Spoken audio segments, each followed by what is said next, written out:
Tapos ang daming motor, oh, tignan mo. Tapos may A-frame house. Ayan, usong-uso rito yung A-frame house, eh. Parang dati kasi siguro yung mga manok, nakikita ko kasi sa manukan, doon ko na ako kita yung unang A-frame house, eh. Tapos nakita ko na ginawang bahay. Wow, wow, wow, ang ganda, oh. Magkano kaya dyan, oh? Parang TP house, oh. Ganda. Ayan, oh, diba yung concern ko tungkol sa pipe, ano? Diba? Nature, tapos may halong pipe. Yun lang ang concern ko dyan.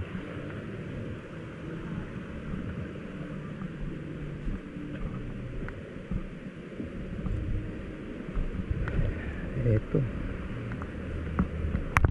kahit saan pwede kang mag-ano dito. Na usong-uso talaga, oh. Talagang nakagawian na nila yung ganong itsura ng bubong. Yun na nakita ko dyan. Pwede namang ibang shape, diba? Pero parang nauso na rito yung ganyang shape.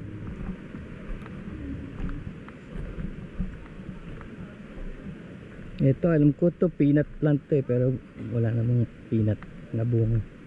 Peanut lang dahil peanut shape yung... So ito, may tubig. Ano tayong banyo? 1, 2, 3, 4. Malinis naman yung banyo.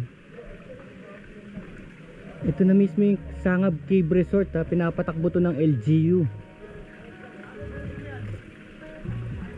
Ito yung galing sa ilog, oh. Spring water. Pinapatakbo ng LGU to. Kasi nakita ko yung ano, eh. Nakita ko yung tawag dito. Mayroong government sign, eh, doon sa mga bahay na medyo bulok na. Yung mga ano, yung mga bahay na parang dilapidated na, lalagyan nila ng sign na this is closed, danger by the LGU. So ibig sabihin binabantayan ng LGU to as a tourist spot. Kagaya niya, no? Siyempre kawayan niya madaling mabulok dahil nasa ilalim ng puno. Kaya minsan yung iba dyan sinasara nila sa bawal, dangerous, kalagay yung logo ng gobyerno. Ayan, oh, gagaya niya, no? Minsan naanihin na nila yan, di na nila papagamit to, lalagyan nila ng sign. Doon ko nalaman ng LG. Wow, ito na yung ano, ganda.